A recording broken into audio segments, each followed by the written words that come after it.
Vamos a tener hoy nuestro tercer y último estudio acerca de Isaías. Entonces, para terminar de una manera muy especial el año. Y Isaías es con justicia, yo creo, llamado el quinto evangelio.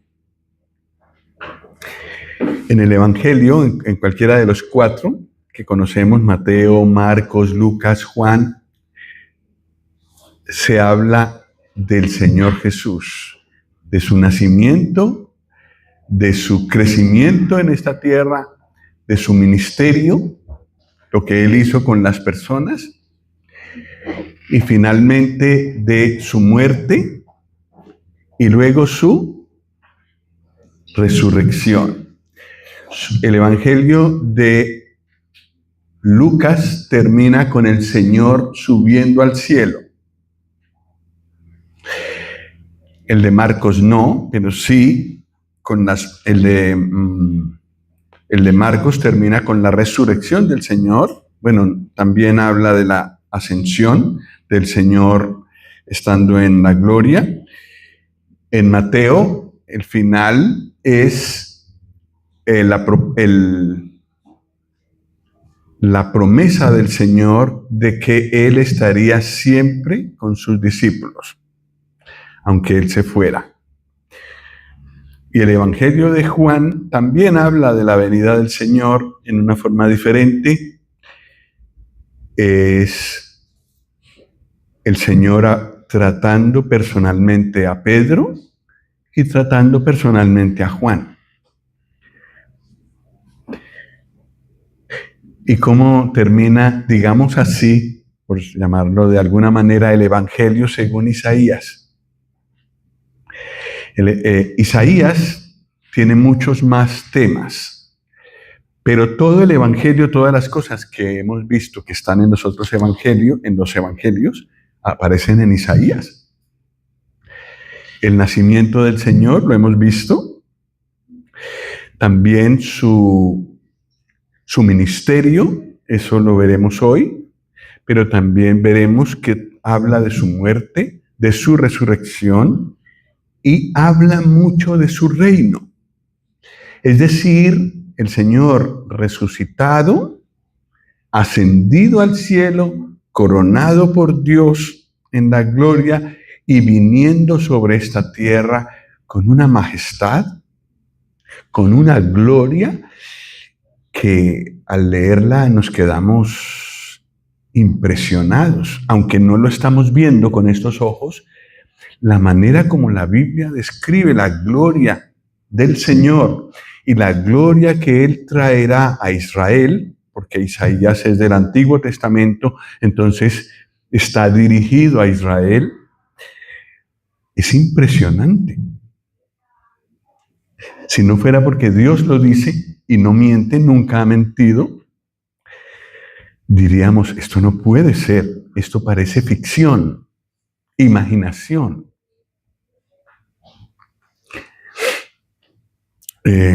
Esperemos que el Señor nos ayude a saborear estas cosas del libro de Isaías. El libro de Isaías tiene dos partes. Del capítulo 1 al capítulo 39 es una parte. Y esta parte habla de juicio. Y se parece mucho al Antiguo Testamento, que tiene ¿cuántos libros? 39. Entonces hay una semejanza. Se habla más que todo de juicio en la primera parte, la que hemos visto en dos sesiones nosotros. Y de eso también habla el Antiguo Testamento. Es bastante fuerte el lenguaje del Antiguo Testamento.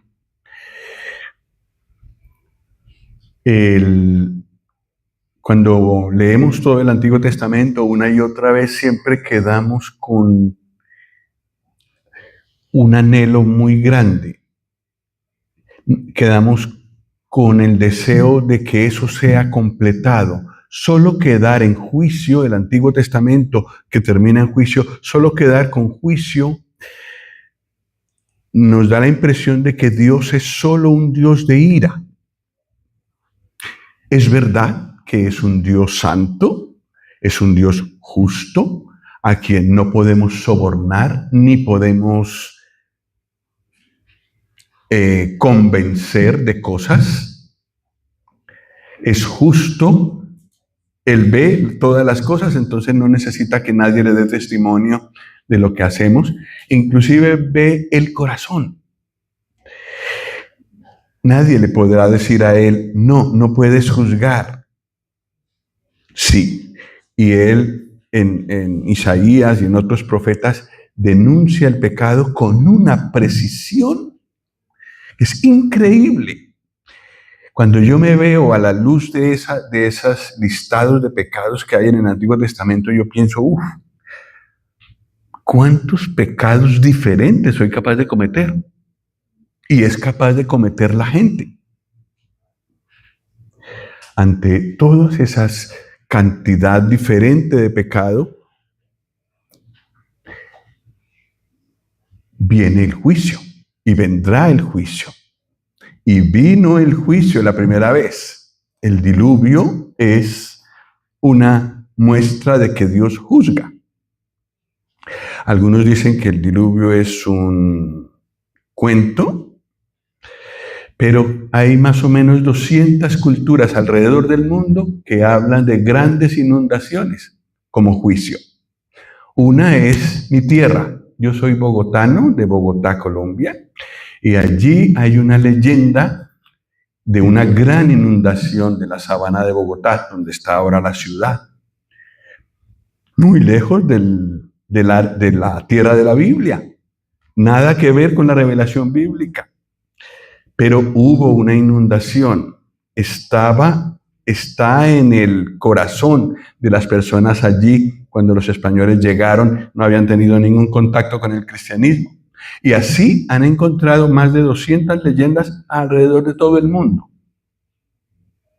El diluvio ocurrió.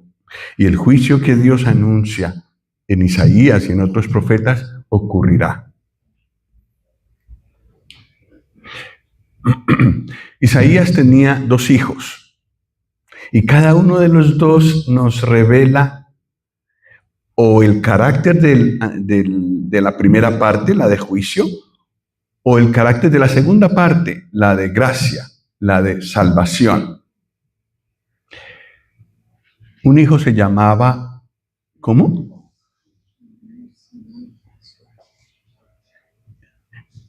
Maher Salal Asbaz. Bueno, mejor no ponerle ese nombre a un niño. De pronto sufre bullying. Significa el despojo se apresura. Habla de que habrá un juicio y el despojo habla de 2 naciones que aparecen en Isaías. Una que se llevó a las tribus del norte, que es el imperio asirio, y otro que se llevó a las tribus del sur, que es el imperio babilónico. Y ambos aparecen en la primera parte de Isaías. A través de Asiria y de Babilonia, Dios ejecutó su juicio sobre Israel por su pecado.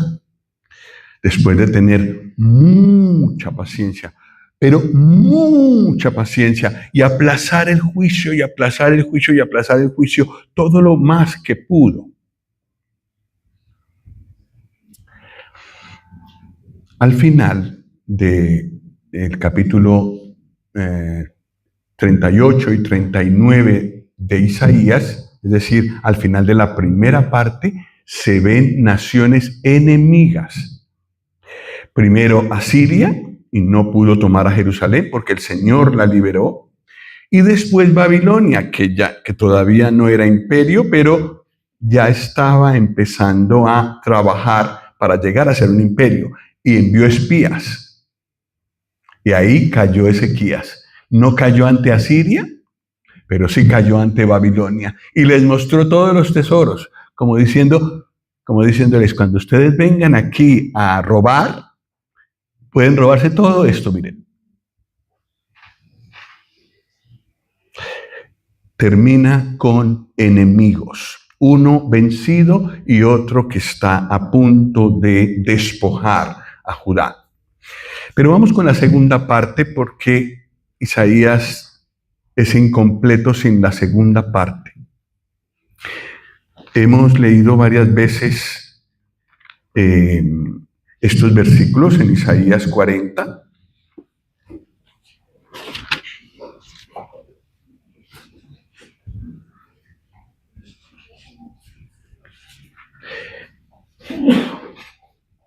¿Cuál es la primera palabra en Isaías 40? Consolaos. ¿Juicio? No. ¿Se merecen el consuelo? No. Pero es que el Dios al que nosotros adoramos es un Dios de ira, es verdad, es santo, pero también es un Dios de gracia, de consuelo. Versículo 2. Qué precioso versículo. ¿Lo leemos juntos? 1, 2, 3. Hablad al corazón de Jerusalén, decidle a voces que su tiempo es ya cumplido, que su pecado es perdonado, que doble ha recibido de la mano de Jehová por todos sus pecados. Hablad al corazón. Eso es maravilloso. El Señor sabe que tenemos un corazón y sabe hablarnos al corazón. Y aquí ya en el segundo versículo habla de perdón. ¿Se merecen los israelitas que hicieron toda esa lista de pecados el perdón? ¿El consuelo de Dios?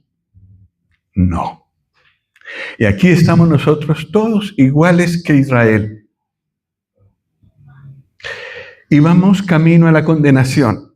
Antiguo Testamento, primera parte de Isaías. El despojo se apresura. Viene ya pronto el tiempo del juicio de Dios. Pero hay un consuelo disponible para todos nosotros, un perdón disponible para cada uno de nosotros. Dios quiere perdonar. Él quiere, dice la Biblia, que todos los hombres y mujeres sean salvos. E hizo todo lo posible para eso.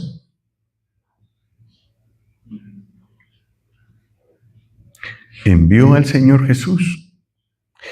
Y después, sobre todo en los últimos 200 años, el Evangelio se ha ido a toda la tierra. ¿Quiere Dios que todos los seres humanos sean salvos?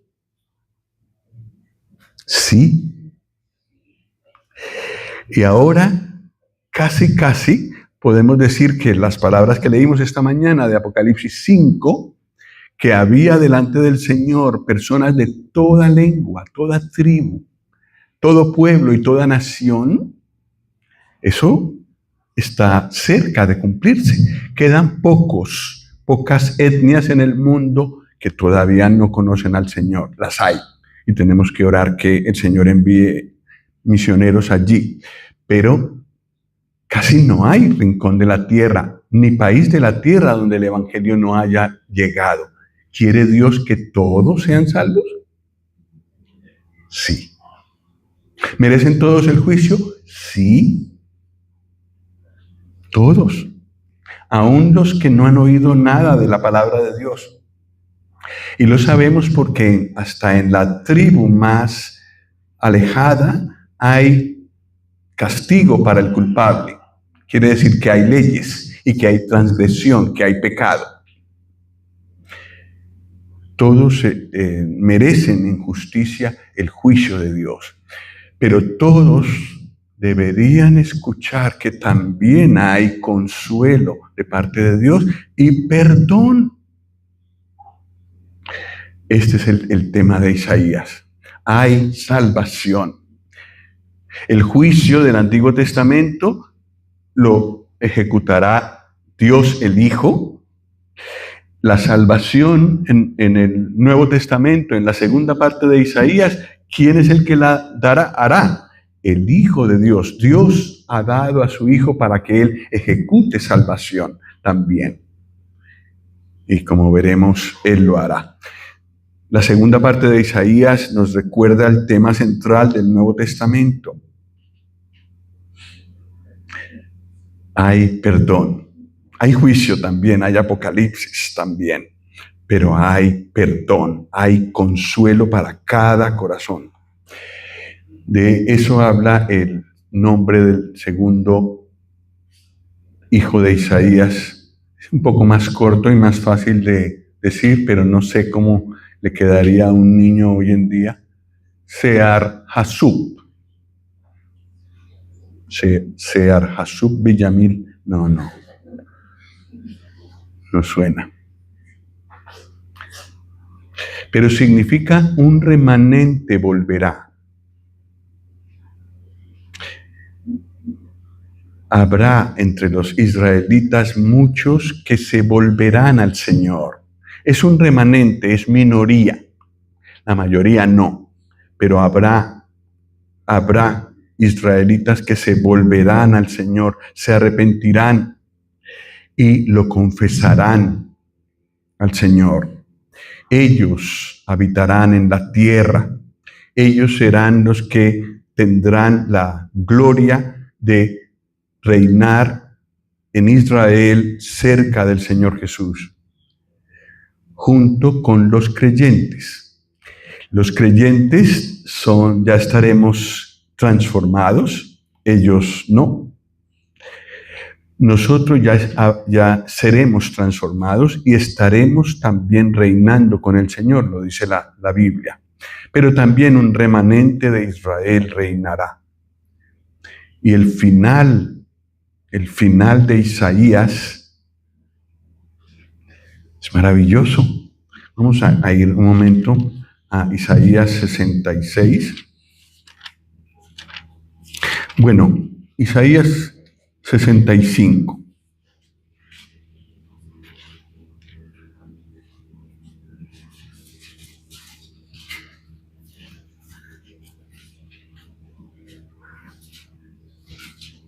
Versículo 17. Porque he aquí, yo crearé nuevos cielos y nueva tierra, y de lo primero no habrá memoria, ni más vendrá al pensamiento. Mas os gozaréis y os alegraréis para siempre en las cosas que yo he creado. Porque he aquí que yo traigo a Jerusalén alegría y a su pueblo gozo. Y me alegraré con Jerusalén y me gozaré con mi pueblo. Y nunca más se oirán en ella voz de lloro ni voz de clamor.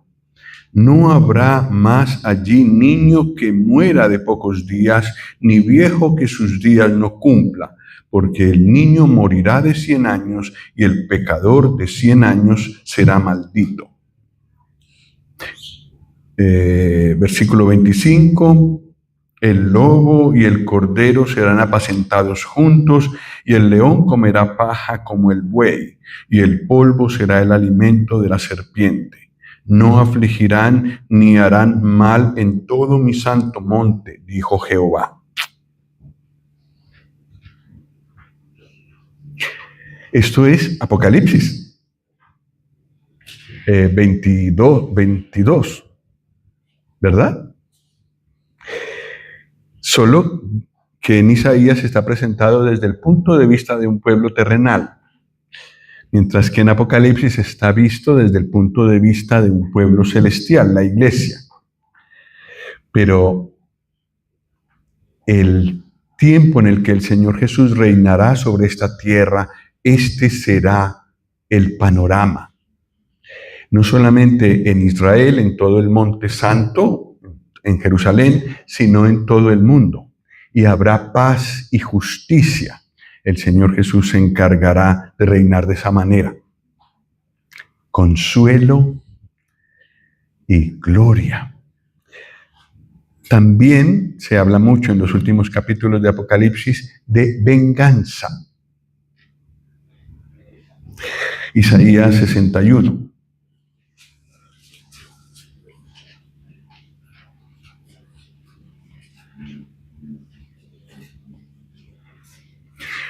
Cuando leamos Isaías 61, 1 y 2, nos va a parecer muy familiar, porque estas palabras fueron leídas por el Señor Jesús en Nazaret. Solo que el Señor se detuvo en cierto punto. Observemos.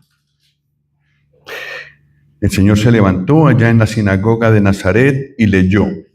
El Espíritu, versículo 1, el Espíritu de Jehová el Señor está sobre mí, porque me ungió Jehová, me ha enviado a predicar buenas nuevas a los abatidos, a vendar a los quebrantados de corazón, a publicar libertad a los cautivos y a los presos apertura de la cárcel, y a proclamar el año de la buena voluntad de Jehová. Y se detuvo. Pero Isaías no se detiene ahí. ¿Qué sigue diciendo?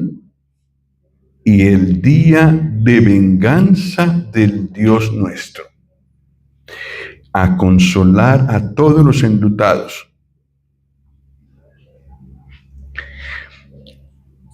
Dios tiene un tiempo para su venganza.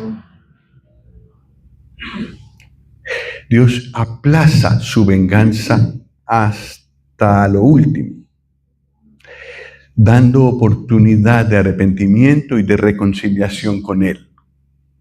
Pero viene un día de venganza.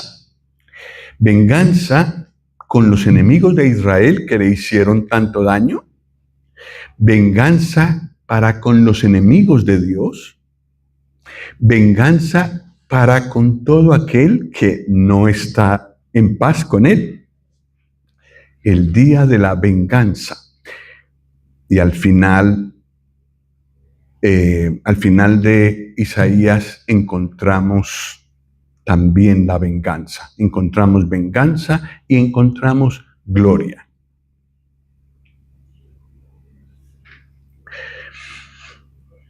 Bueno, vamos a continuar que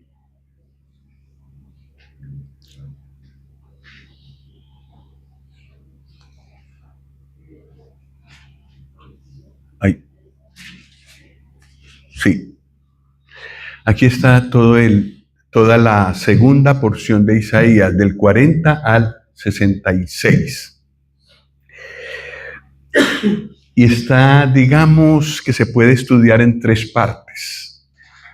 Cada una de 9 capítulos. Son 27 capítulos, del 40 al 66, son exactamente 27 capítulos. Los primeros 9 se pueden leer, ya veremos de qué más o menos tratan. La segunda parte, los segundos 9, es como la parte más importante de esta porción. La manera como Dios subraya una idea es así, poniéndola en el centro y rodeándola arriba y abajo de pensamientos. En la parte del medio, ahí está el mensaje principal de Dios para nosotros en esta porción. Está entonces entre los capítulos 49 y 57. ¿Y saben de qué habla el capítulo 49 al 57?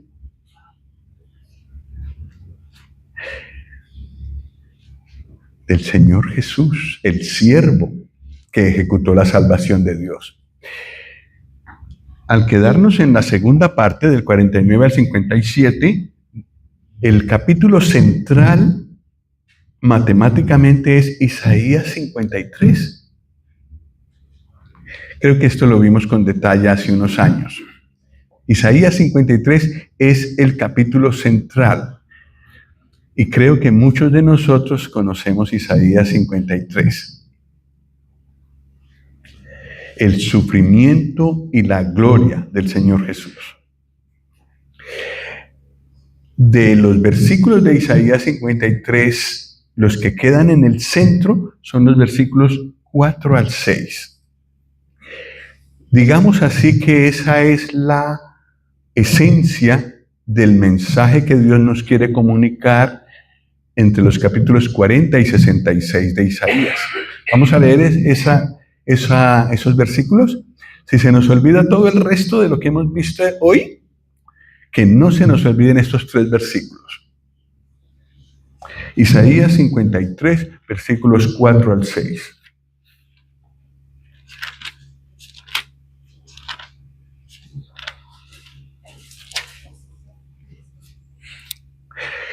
Y vamos a hacer vamos a poner una tarea. En los versículos que vamos a leer del 4 al 6, la última idea es realmente la que está en medio de toda esta porción de Isaías. Entonces vamos a ponerle cuidado con qué finaliza el versículo 6. Pero vamos a leer del 4 al 6. ¿Sí? ¿Me ayudan, por favor? 1, 2, 3. Ciertamente llevó él nuestras enfermedades y sufrió nuestros dolores, y nosotros le tuvimos por azotado, por herido de Dios y abatido. Mas él herido fue por nuestras rebeliones, molido por nuestros pecados. El castigo de nuestra paz fue sobre él, y por su llaga fuimos nosotros curados. Todos nosotros nos descarriamos como ovejas, cada cual se apartó por su camino, mas Jehová cargó en él el pecado de todos nosotros. ¿Cuál es la última frase del versículo 6?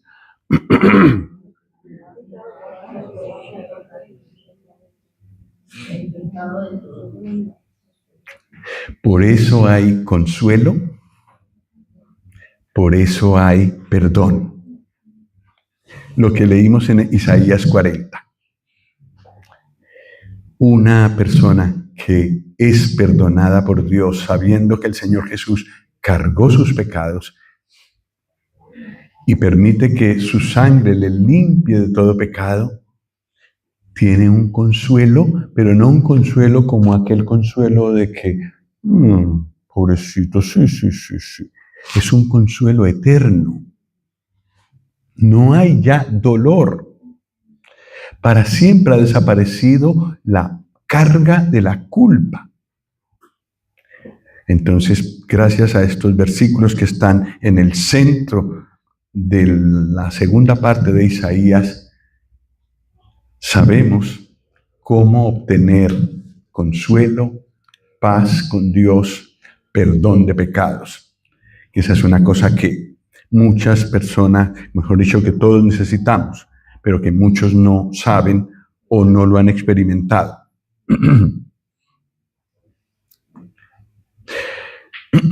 Antes de seguir un poco, me gustaría leer estos 3 versículos como una persona le sugirió a otra que leyera, porque a veces en el nosotros se pierde el sentido. Una persona estaba evangelizando a otra y le dice, lee estos 3 versículos, pero léelos en vez de nosotros, di yo. Ponte ahí, pon ahí tu nombre. Entonces la persona leyó más o menos así. Ciertamente, versículo 4, ciertamente llevó él mis enfermedades y sufrió mis dolores. Y yo le tuve por azotado, por herido de Dios y abatido. Mas él herido fue por mis rebeliones, molido por mis pecados. El castigo de mi paz fue sobre él, y por su llaga fui yo curado. Yo me descarrié como oveja, me aparté por mi camino, mas Dios cargó en él mi pecado. Es lícito leerlo así porque nosotros es tú y yo. Entonces es lícito leerlo así, como también es lícito leer, mas el herido fue por tus rebeliones, molido por tus pecados, etc. Mas Dios cargó en él tu pecado. Es lícito. Nosotros significa tú y yo. Este es el mensaje central de Isaías. En realidad de todo Isaías, pero sobre todo de la segunda parte, donde Dios quiere mostrar con muchos detalles que hay perdón, que hay consolación, que hay paz para cada persona, que es posible para cada persona. Y mientras haya reuniones cristianas, se podrá hablar de esto. Si alguna vez no encontramos abierta esta puerta, porque es que los que tienen llave todos son creyentes, entonces todos se irán con el Señor, ya no se oirá este mensaje más, creo yo. Pero mientras permanezca abierta esta puerta y mientras haya creyentes que la abran, y en muchos otros lugares, pues gracias a Dios podremos seguir diciendo lo mismo. Hay salvación. Bueno, en la primera parte del 40 al 48, Dios se compara con los ídolos. Les dice a las personas, traigan a los ídolos a ver si son iguales que yo. Más o menos así dice. Se humilla de esa manera. A mí me parece que eso es humillarse, rebajarse, digamos así. En el capítulo 40,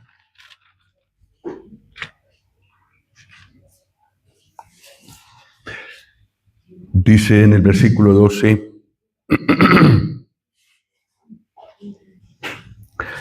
¿quién midió las aguas con el hueco de su mano y los cielos con su palmo? Con 3 dedos juntó el polvo de la tierra y pesó los montes con balanza y con pesas los collados. Versículo 15. He aquí que las naciones le son como la gota de agua que cae del cubo. En Colombia al cubo le dicen balde.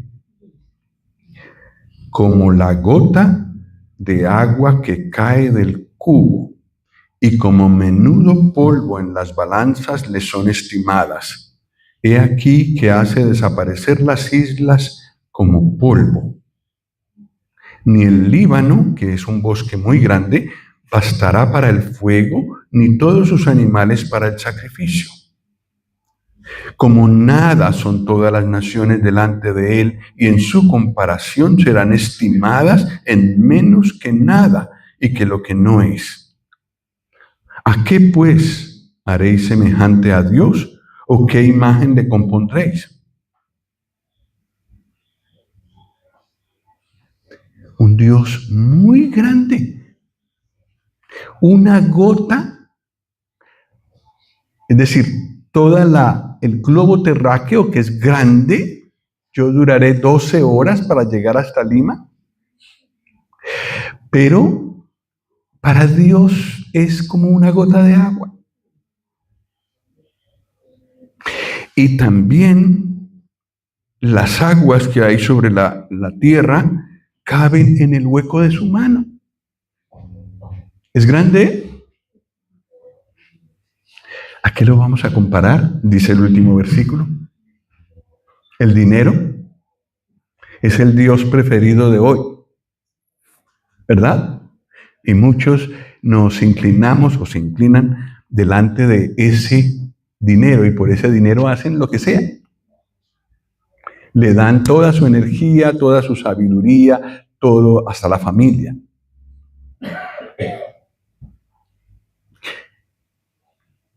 Sin embargo, el dinero no lo puede comprar todo. Tiene muchas limitaciones. Y creo que el mayor límite que tiene es que no puede comprar un corazón.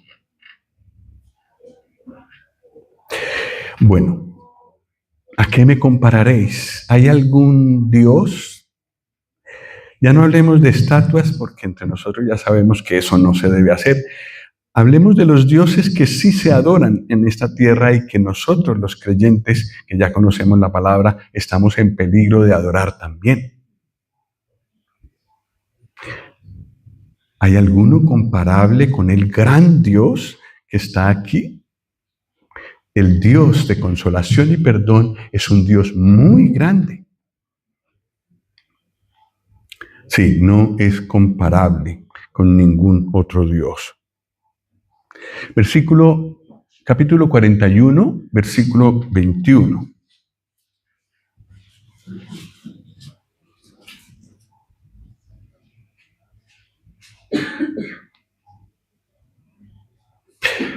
Está el Señor enfrentado a los dioses y dice: alegad por vuestra causa, dice Jehová, presentad vuestras pruebas, dice el Rey de Jacob. Traigan, anúnciennos lo que ha de venir, dígannos lo que ha pasado desde el principio y pondremos nuestro corazón en ello. Sepamos también su postrimería y hacednos entender lo que ha de venir. Un reto que el Señor hace a los dioses y que para nuestro caso el dinero tampoco puede satisfacer es anunciar de antemano lo que va a pasar. No lo puede hacer ningún dios. Entonces el Señor los reta y les dice: bueno, anúnciennos lo que va a venir. Silencio absoluto. ¿Quién puede decir lo que va a pasar? Solo el Señor. Y en eso es como la prueba grande que Él pone aquí para mostrar que Él es el Dios verdadero.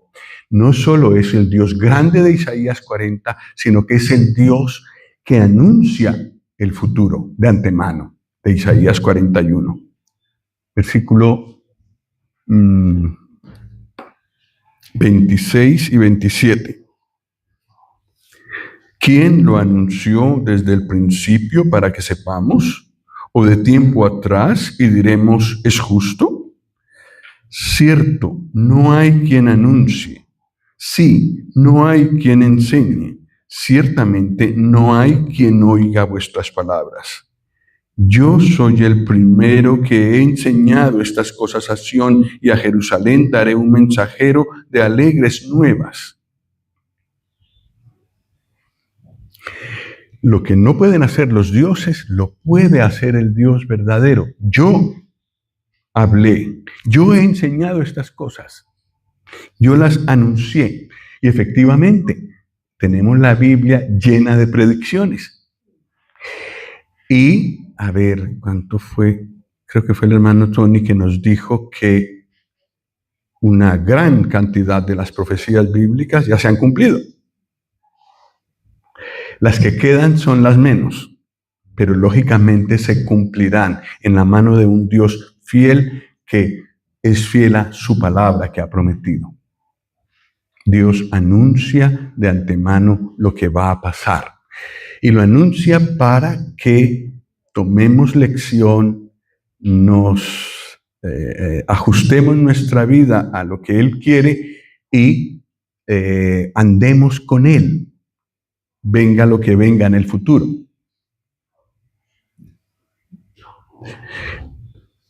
Capítulo 42, Dios presenta a su siervo por el cual Él obrará la salvación. Versículo 1 dice: he aquí mi siervo, yo le sostendré, mi escogido, en quien mi alma tiene contentamiento.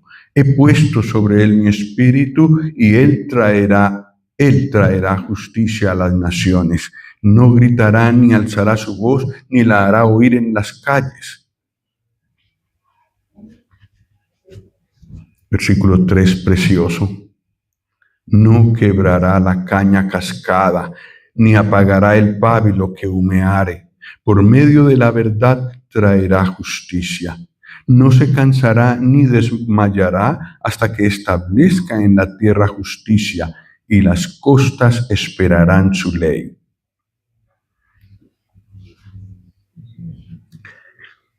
Esto habla de la venida del Señor Jesús en delicadeza, en ternura, para acercarse al pábilo que humea, que está a punto de morir, o la caña que está tan vencida que con solo un pequeño empujoncito ya se rompe.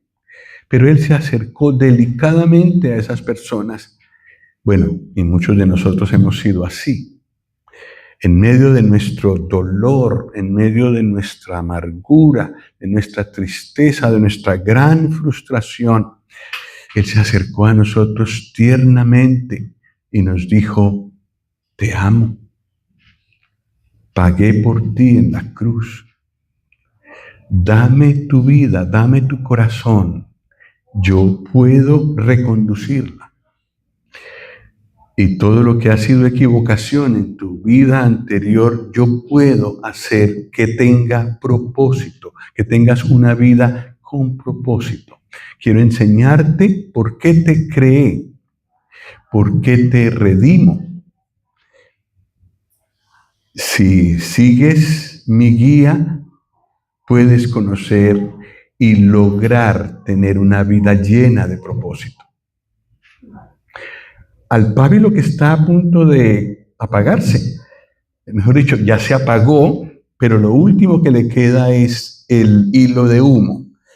Y si uno arrima una cerilla al hilo de humo, vuelve a encenderse la vela. Yo lo he hecho. Se puede hacer el experimento en casa. El pábilo que humea no apagará.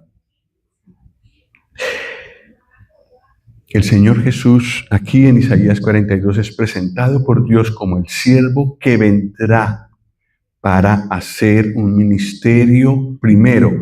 Es los 3 años que Él estuvo atendiendo a las personas que estaban en gran necesidad, en gran angustia, como hemos leído en los evangelios varias veces.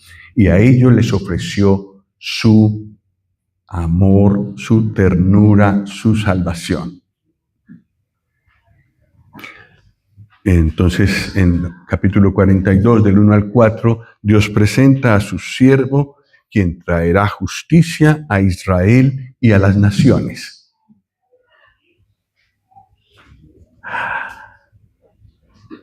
La única manera de tener salvación delante de Dios es habiendo sido declarados justos. Y la única manera de que uno sea declarado justo es a través de la obra de Cristo. No hay otra manera. En el capítulo 43, que es muy conocido, Dios les recuerda a Israel sus promesas y le dice que las cumplirá hasta el fin. Todo lo que Él ha prometido lo cumplirá hasta el fin. Israel está próximo a ser llevado cautivo a Babilonia. Judá, más bien, que es al que se dirige Isaías. Van a ser llevados cautivos, pero ese cautiverio no es el final de la historia. El Dios fiel que dio promesas a Abraham, a Isaac y a Jacob, las cumplirá. Y se lo está recordando a ellos aquí. En el capítulo 47,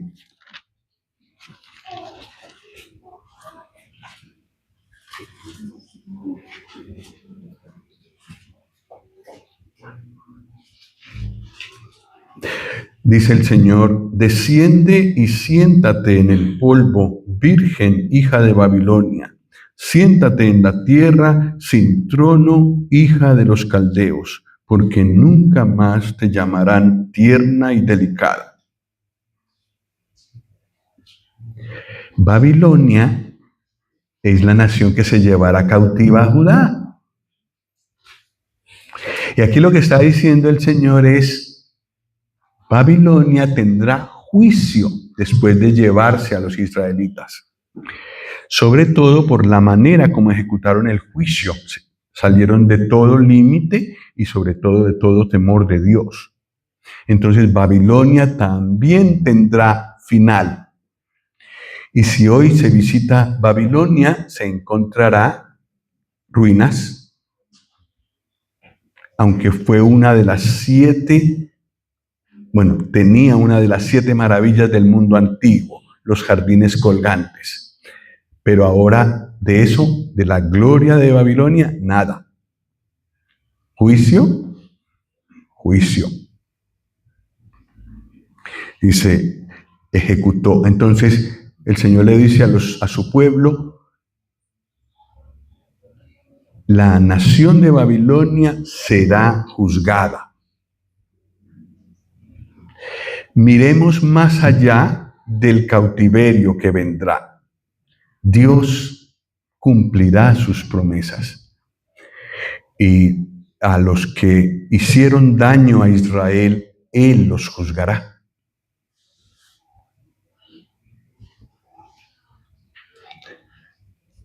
Isaías 44, 28.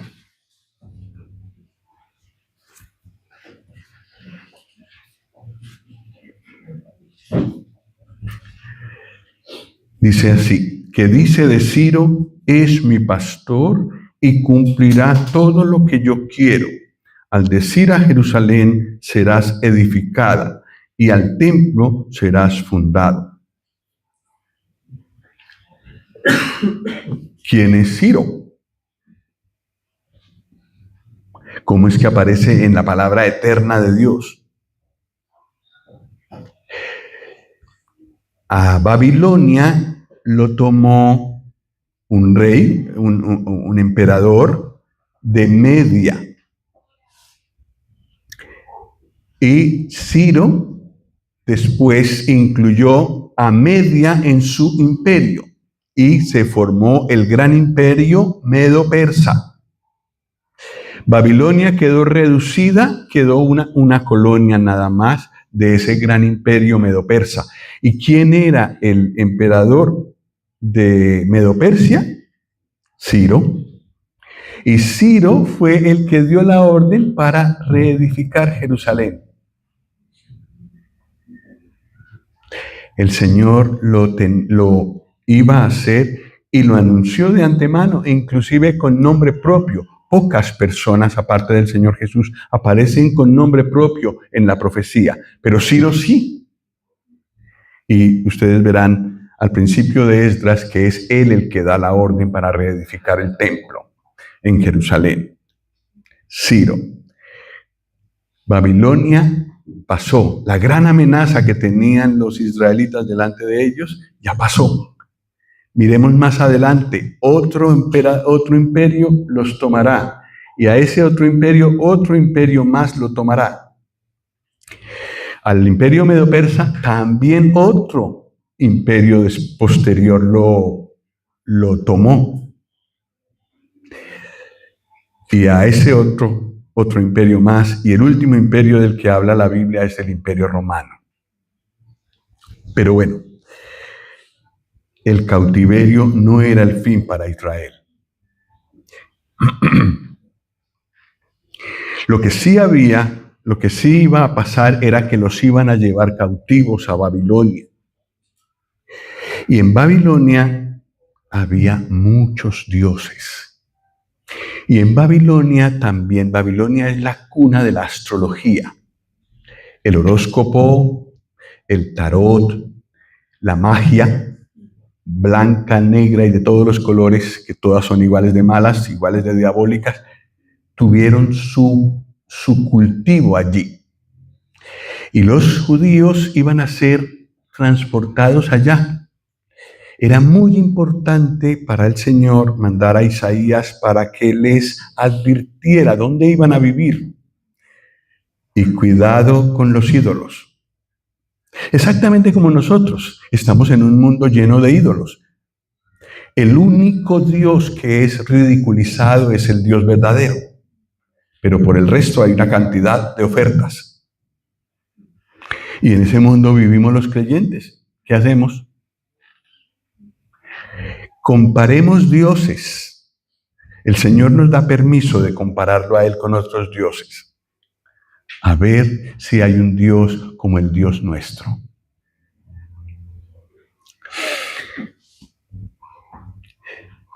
La segunda parte de Isaías, del 49 al 57, ya la vimos, habla del Señor Jesús. Y el tema central de esta porción es su sacrificio en la cruz. Por ese sacrificio hay consolación y hay perdón. Y la última parte también leímos ya algo de esto.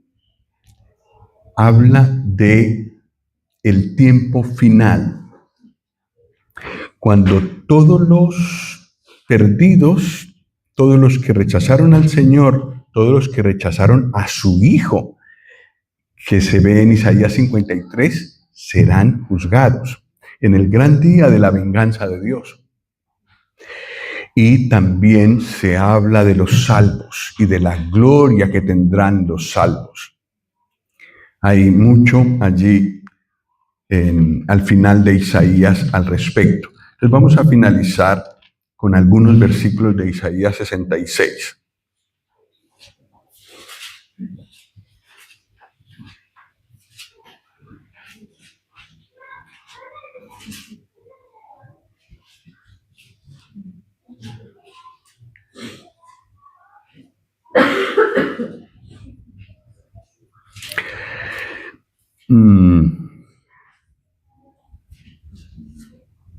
A ver.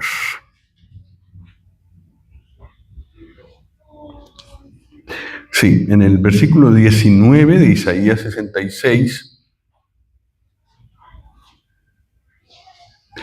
Y pondré entre ellos señal, y enviaré de los escapados de ellos a las naciones, a Tarsis, a Fud y Lud, que disparan arco, a Tubal y a Javán, a las costas lejanas que no oyeron de mí ni vieron mi gloria, y publicarán mi gloria entre las naciones.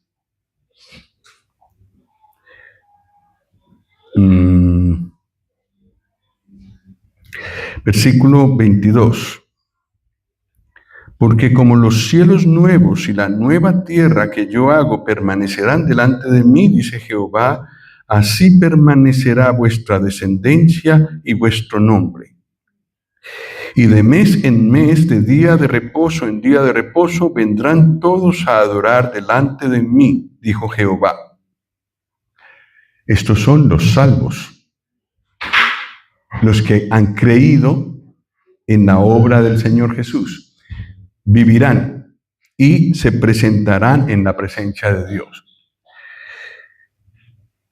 Me gustaría leer el versículo 24, pero me parece que es un mal versículo para terminar nosotros aquí. Entonces volveremos a leer después el 23. El 24 dice, y saldrán y verán los cadáveres de los hombres que se rebelaron contra mí, porque su gusano nunca morirá, ni su fuego se apagará, y serán abominables a todo hombre.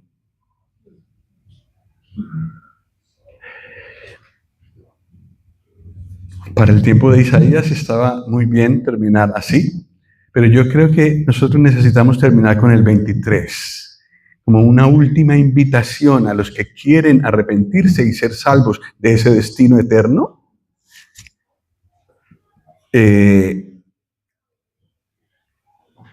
Los que queremos ser salvos tenemos otro destino. Versículo 23. Y de mes en mes y de día de reposo en día de reposo vendrán todos a adorar delante de mí, dijo Jehová.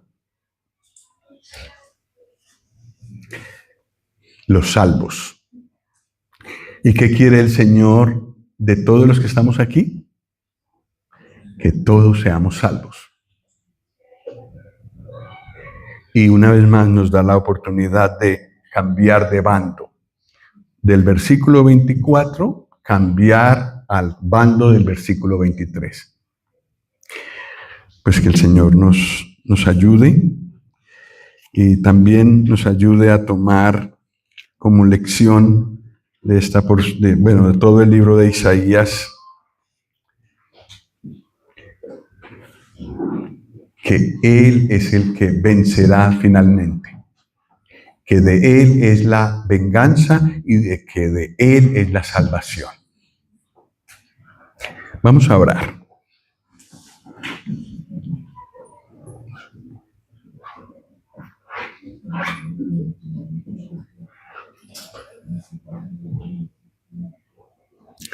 Dios y Padre, queremos darte gracias por tu palabra, por todas las cosas que nos dices. Hay tantos mensajes, tantas cosas que quieres comunicarnos. Pero muchas gracias por hablar a nuestro corazón. Gracias por los que de nosotros hemos confiado en el Señor Jesús. Y con Él hemos tenido la salvación, la consolación eterna y una vida con propósito. Te rogamos por nosotros que nos ayudes a vivir en este mundo de idolatría, de maldad, de darte la espalda a ti, de una forma que podamos vivir de una forma aprobada para ti, y que con nuestra manera de vivir podamos hablar a las personas que aún no son salvas. Gracias por recordarnos que quieres que todos los hombres sean salvos. Y Padre, tal vez alrededor de cada uno de nosotros hay personas que quieres salvar. Te rogamos que tú nos uses. Si no puede ser con nuestro testimonio hablado, con nuestro testimonio vivido, pero que puedan conocer algo del Señor Jesús a través de nuestras vidas. Queremos rogar que los que no son salvos en este grupo que hay en este momento, tú les concedas esta gracia de confiar en el Señor Jesús de todo corazón en sus vidas. Y que nos ayudes a los creyentes a mantenernos puros en medio de este mundo de tanta impureza. Oh Dios y Padre, nos encomendamos en tus manos. En los méritos del Señor Jesús. Amén.